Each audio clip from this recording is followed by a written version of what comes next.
Kalbant apie priešingas gimtis, labai dažnai prisimenama meilė, tarsi ji būtų kasdienybės dalykas. Tačiau taip nėra. Kalbėdami apie meilę, žmonės mintyje turi ką kitą. Moteris įsimylėjimą, o vyrai dažniausiai geismą. Meilės jie beveik visai nepažįsta. Jie yra retas svečias pasaulyje, o įsigeidimo ar įsimylėjimo apstu. Įsigeidęs ar įsimylėjęs nori kitą savo turėti, nori iš jo naudos, malonumo, pasimėgavimo. Jausdamas savyje trūkumą, žmogus tiki, kad kitas jį papildys. To ypač viena iš kitos tikisi skirtingos gimtys. Vyras geidžia merginos, kad ji taptų jo turtu, jam tektų, atsiduotų. Įsigeidimas yra savanaudiškas, bet jis reiškia ir ką kitą. Geidžiantysis antros gimties jaučia tarpą bei skirtumą tarp savęs ir geidžiamojo. Todėl regimasis pasaulis jam yra pilnas atskirų vienetų, kuriems lemta vienatvėje gyventi. Todėl jis ir negali suvokti, kas yra meilė.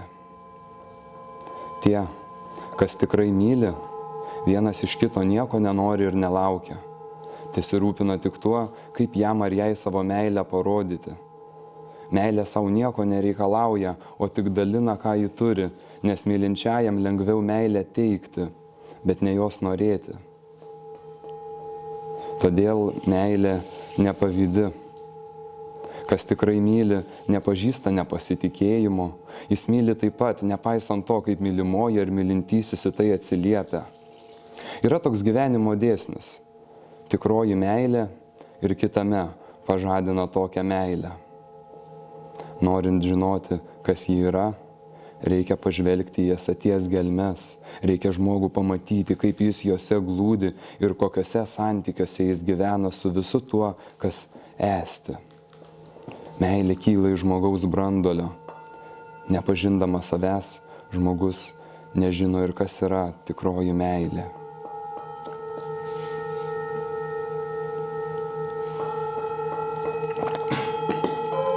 Papročiai ir įpročiai žmogų daro aklu. Jam atrodo, kad jis yra kilęs iš tėvų, kad jis toks pat kaip jo broliai ir seseris, nes yra to paties kraujo, kad gimtasis kraštas yra jo tėvynė, o jis jos dalelė. Tačiau dvasinė žmogaus asmenybė neleidžia jam pasilikti prie tokio gyvybės supratimo. Parimdamas savo viduje, jis palengva, bet vis aiškiau jaučiasi asmenybė gyvenanti visai kitų būdų. Nuo pat savo medžiaginės gyvybės pradžios jis jautėsi augantis ir tarsi pasaulis, besipildantis gyvybės pavydalais. Nuolat daugėjo patirčių, jausmų, geismų, vaizdinių, minčių, sąvokų, norų. Aplinkui jis skleidėsi ir turtėjo regimasis pasaulis, o kartu augo ir turtėjo asmenybė bei josios pasaulis. Tačiau jis liko atskirtas nuo ano vidinio savęs suvokimo. Kai tik patirdavo kokį nors skaudulį, ar jo buvimui iškildavo koks nors pavojus, jis jausdavosi visų apleistas. Visa jam teikiama pagalba tik primena tikrąją padėtį ir tikrąjį suvokimą, kad jo asmenybės šaknis negali būti tame, ką mato jo akys. Jo skausmas visuomet lieka tik jo dalykų, savo rūpesčius ir vargus jis patiria tik vienas. Niekas kitas negali pajausti to, ką jis kenčia, ar kas jam kenkia. Nors paviršutiniškai sprendžiant ir kitaip atrodo, bet giliau pajautus tampa aišku, kad žmogus su savo skausmais visuomet yra vienas. Taipogi ir jo džiaugsmas, dvasios pakilimas, sielos gyvybė, išmanymo sušvitimas, jausmų ar norų suskambėjimas, visa tai lieka tik jo patirtimi, jo vidinė patirtimi. Nors ir vaizdžiai ir gyvai apie tai kalbėtų, nors sukurtų kažkokius meno kūrinius, vis dėlto jis jaustų, kad negali su kitais pasidalyti savo sielą, savo gyvybę, savuoju pasauliu. Iš viso to kyla tikrasis, giliausias ir gal skaudžiausias vienatvės pajautimas. Save ir pasaulį pažinęs žmogus, kuris yra iškilęs virš to, kas gyvenime įprasta, visai aiškiai nujaučia savo vienatvę. Visa, kas jam yra iš tiesų gimininga, artima ir sava, slypi tarsi už geležinių vartų. Visa, kas tikrai tikra, jam yra neprieinama. Visose gyvybės apraiškose jis visuomet lieka vienas. Nors šalia jo būtų žmonės ir jį globotų, nors kreiptų jį savo širdis, jo nepasiektų. Jie paliestų tik jo vienatvės pakraščius, bet ne jį patį. Tikrai save pažinęs žmogus, gyvai jaučianti savo dvasią, sielą ir jos ryšius su viskuo, kas yra, žino, kad yra vienas, vienui vienas. Jeigu žmogus to nesuvokia, kaip dažniausiai ir būna, ir gyvena aklais įprasto gyvenimo papročiais, tai skaudžioji tiesa, kad jis yra vienui vienas, apsireikš jam mirties valandą. Didieji mąstytojai yra kalbėję apie apleistąjį žmogų ir garsieji poetai graudžiomis eilėmis yra rašę, kad tarp tiek įvairios gyvybės tik vienas žmogus yra našlaitis. O mūsų dainos raudulingai dainuoja apie mergaitę be tėvelio, be močiutės, kuriuos pavaduoja mėnuo ir saulutė. Visumos jūrose žmogus vienas plaukia savo laivelyje.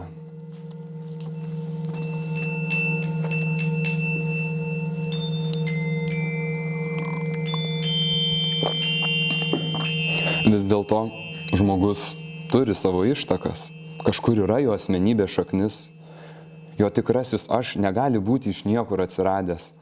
Manyti, kad aš yra kilęs iš kūno ir smegenų veiklos, tai gali juokdariai.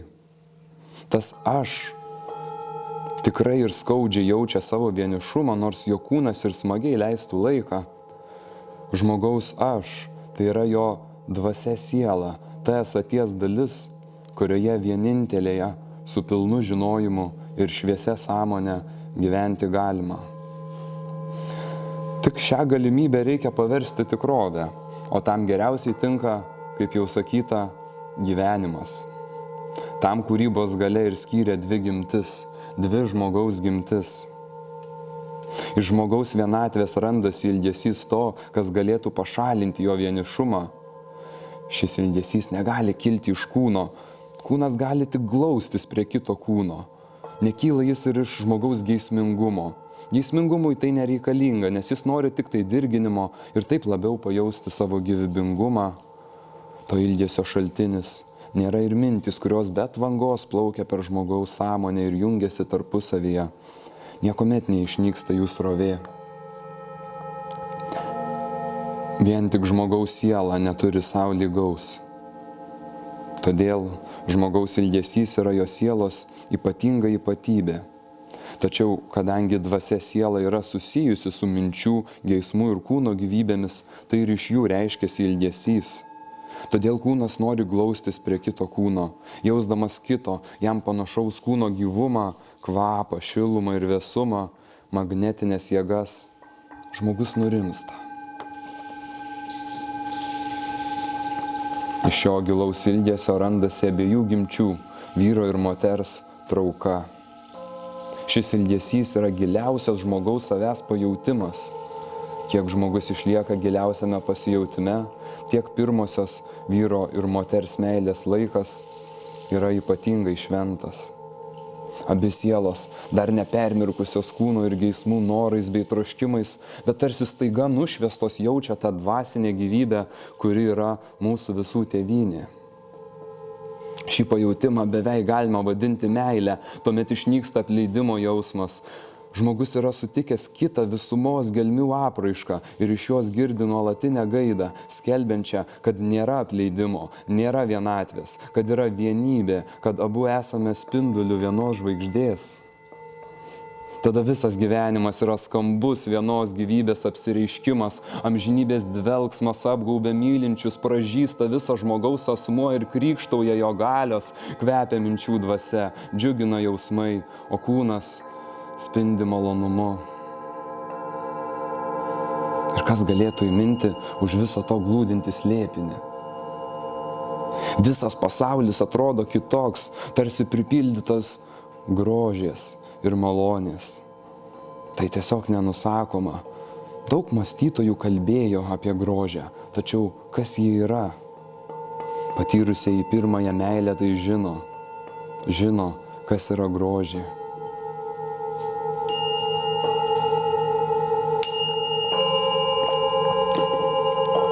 Grožė yra meilės ir džiaugsmo šviesa, kilnumo ir gerumo vainikas. O kas yra meilė? Aišku, kad iš meilės kyla visa tai, kas yra.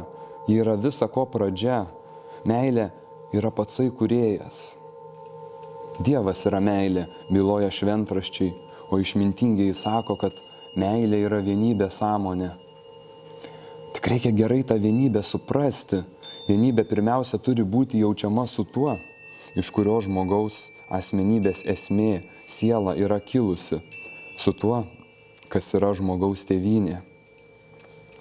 Per šią vienybę galima susiliesti su kitu žmogumi, kuris taipogi jaučiasi vieningas su visumos šaltiniu, Dievu. Tik jame, Dievuje, galima pilnoji vienybė su mylimuoju arba mylimąja. Nėra kito kelio. Ir tik tos vienybės sąmonė, jos pajautimas yra tikroji meilė. Todėl tokia meilė laimina ir apgaubia žmonės šventumu.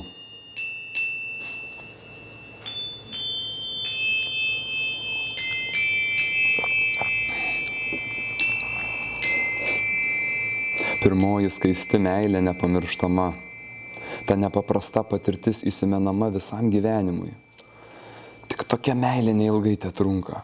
Greitai įsivyrauja kūnų ir jausmų geismų galios, tada glaudžiasi kūnas prie kūno, tikėdamasis didžiausio gėrio ir malonumo, tačiau praeina keletas akimirkų ir visa lieka tylu, tuščia. Vėl sukyla pasiilgimas ir vėl glaudžiasi abu, bet vienybės pajautimas, kuris anksčiau taip laimino abu, pasilieka kažkur aukštybėse. Ten, kur tikisi surasti vienybę, jie jaučia tik nenugalimą skirtumą, pajaučia savo vienatvę. Tik pažvelgdami aukštyn į savo palaimos dangų, kuris kartą buvo jiems visai nusileidęs arba juodu į save pakėlęs, jie numano savo gyvenimo bendrumą.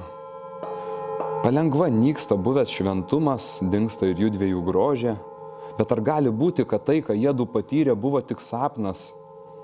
Tik tai nebegrįžta jiems, kas buvo taip nuostabu. Kūnai vis dar tikisi palaimos ir palaimo čia ieškoma. Kūne ir jo ragavime ieškoma meilės ir gyvybės ir tik per tai jie dar vis jaučia bendrumą. Gyvena vienas šalia kito, gal ir jaučiasi laimingi. Juodu myli vienas kitą, tačiau nuolat nori vienas iš kito išgirsti, aš tave myliu. Nori išgirsti, kad yra mylimas. Tarsi be to nebūtų tikima. Ir jie dažnai sako vienas kitam, aš tave myliu. Nors jie ir kartu, bet iš jų akių vis labiau spindi anas skaudusis ilgesys išeiti iš vienatvės. Jis, kuris juodu suvedė, kuris jiems dosniomis rankomis teikė didįjį meilės ir vienybės pajautimą, vėl yra pasitraukęs į jų dviejų asmenybės gelmes ir atsispindi tik akyse, tarsi iš tolo.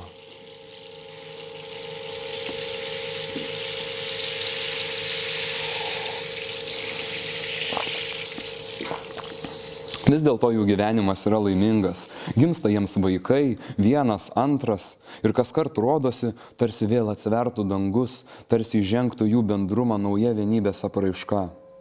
Kiekvienas kūdikis sukelia naują viltį. Tačiau netrukus aiškėja, kad kūdikiai tai yra tik malonūs, gražūs, meilingi pavaduotojai to, ko jie taip pasiilgsta. Pagaliau namai yra pilni žmonių. Gimdytojų meilės sukvietė iš visumos gelmių savo artimas dvasias sielas ir juodu džiaugiasi savo šeiminėlę. Pati meilė teikia jiems kūdikius, pradėjimas jiems nebuvo gašlumo dalykas ir nebuvo užsibrėžtas tikslas, bet tarnavimas kūrybos galioms, jiems abiems ilgintis meilės. Todėl jų namuose palaima gyvena. Malonumas čia šviečia kaip pavasario saulutė, o skaistumas dvelkia kaip švelnus vėjelis. Ir jų vaikai tarsi gėlės. Širdingai jie sutarė ir sugyvena. Nėra ligų, nėra nesmagumų, susierzinimų. Nepamatysi susiraukusio veido, neišgirsi pikto žodžio. Tėvai myli savo vaikus, o vaikai gerbia ir myli tėvus. Nereikia jiems įsakymų, meilė ir pagarba savaime juose gyvena. Tokie namai yra palaima ir palaiminimas visam kraštui. Yra taip, lyg Dievas per juos dalintų savo malonės. Visi, buvę tose namuose, jaučia, kad čia galima atsigauti nuo visų vargų, pasveikti kūnu ir dvasia. Iš tiesų, meilė teikia sveikatos. Kam tenka ligotas kūnas, nešvarūs jausmai, geiduliai, neskaisčios mintis, tą meilę gali visai išgydyti. Meilė yra kūrybos galia. Ji naujina, gydo tai, kas sensta ir griūva, jai valdant kinta visa žmogaus prigimtis. Tačiau būtina jai visiškai pasišvęsti. Pagrindinė meilės radimosi ir jos galios sąlyga yra tobulas skaistumas.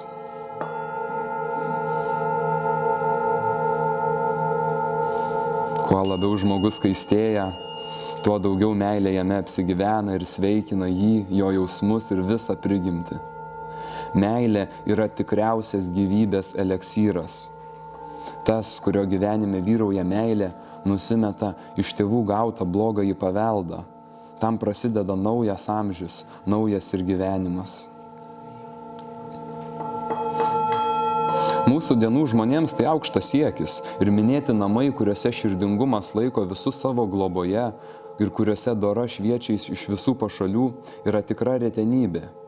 Tačiau tai toli gražu dar nėra tobulybė. Tikroji meilė, nors tose namuose ir būtų dangus, vis dėlto tik iš aukštybių telydi tokių žmonių žingsnius. Pažvelgus į jų širdis, tai visai aiškiai matosi. Tėvas su savo rimtu gerumu nuolatos kaži kuo užimtas, o jei kartais prasitaria, matosi, kad jis mąsto apie gyvenimo prasmę. Motinėlė su savo meilumu, kuris iš jos veido nuolatos šviečia, yra labai susirūpinusi dėl savo vaikų ir jų ateities. Abu, nors ir gyvena palaimingoje tarpusavio meilėje, o su savo vaikais širdingai atlieka pareigas, vis dėlto savo viduje jaučiasi atskiri. Bėga laikas, vaikai užauga ir kiekvienas savo takais eina per gyvenimą. Jau gana aiškiai matyti jų vienatvę, o laikui bėgant, nepaisant jų gražaus sugyvenimo ir širdingumo, vis stipriau slegia juos skaudusis vienišumas. Kur dingo visa tai, ką kartą meilė ir šventumą žadėjo. Gyvenimo bendrumą jis jiems suteikė, tačiau tame bendrume jie du gyvena, kiekvienas su savo pasiilgimu ir negali pasiekti antrojo sielos, nors visa širdimi to norėtų.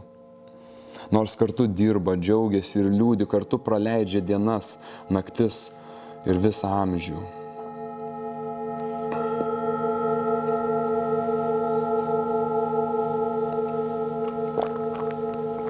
Tai gal nėra išeities iš vienatvės? Ir ta jų dviejų meilė gal tik aušra be dienos?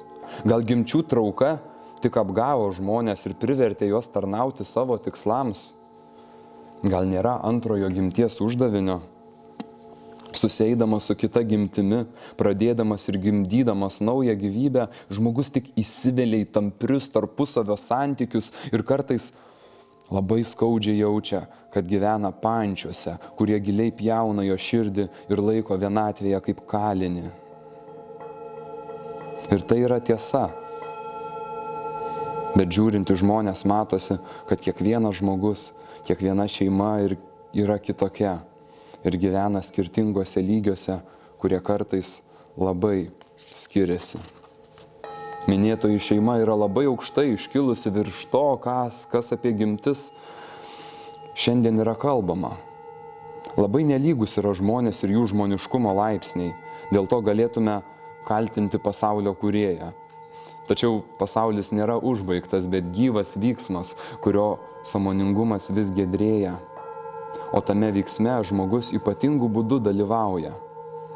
Jis, būdamas savo pasiryžimu, žadina sąmoningumą ir vykdo gyvenimo prasmę. Tik taip per savo amžių mažai jis tepasiekia. Bet sena išmintis sako, kad regimasis gimimas yra nuolat pasikartojantis. Todėl žmogus, dažnai gyvendamas regimajame pasaulyje, turi progos pradėtas pastangas tęsti toliau. Taipogi ir tiems žmonėms, kurie gyveno meilės palaimoje, bet nepasiekė jos pilnatvės, bus duota nauja proga. Jie vėl užgims šiame pasaulyje, kol atras savo asmenybės šaltinį ir patirs vienybę su tuo, kuris yra visa ko pradžia. Tam žmogus ir susieina su visiškai kitokiu žmogumi. Nėra tam kito kelio. Vienas Dievas tegali šalinti iš mūsų vienatvę ir skausmą. Žmogaus ilgesys turi krypti Dievo linkui ir jį pasiekti. Ir iš tos vienybės, iš bendros gyvybės su juo, tampa galima vienybė su kitu žmogumi, bendrumas su jo gyvybė ir neapsunkinta geismais arba skaisčioji meilė.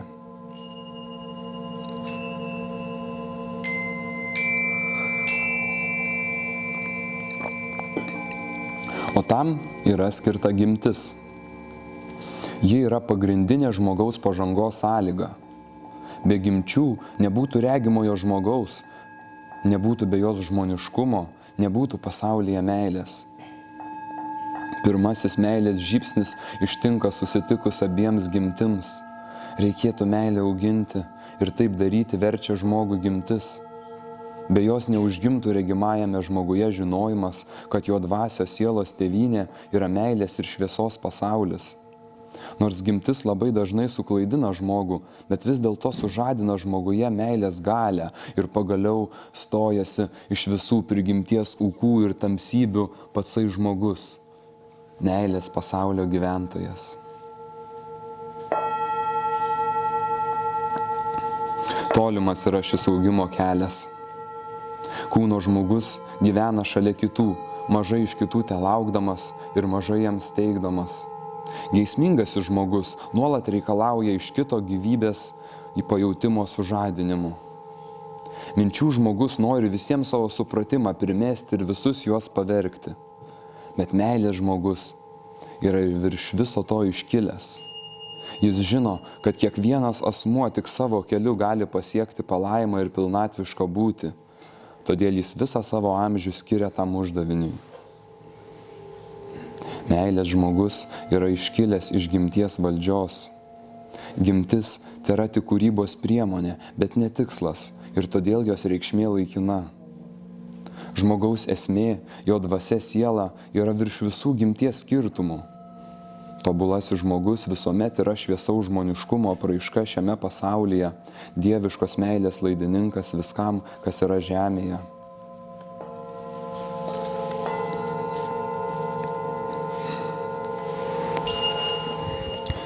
Ir tuo tikslu žmogus gimsta žemėje, tam tikslui pasiekti skirta gimtis. Todėl pradėjimas ir gimdymas yra toks kupinas paslapčių. Juk čia glūdi giliausi kūrybos slėpiniai. Kas juos suvokia, išsilaisvina iš visokios vergovės. Nebėra jam įsakymų, nebėra kovų su geismais ir troškimais. Tas, per kurį veikia meilė, gali daryti, kas jam tinka.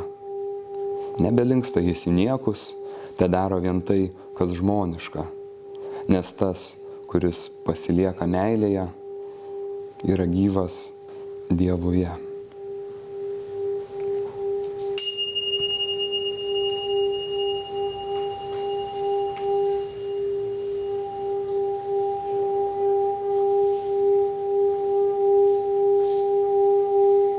Garsas išgirsta tylą, į aukštumas žemė prabyla, gyvatė į viršų pakyla ir baimės suyra, sudyla. Gyvoja, bujoja buvata, iškėlusi galvą gyvata, supuoja, siubuoja ir meta aukštybėn suskambusią natą.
per jūras nugrimsta, tolsta suskambusios natos,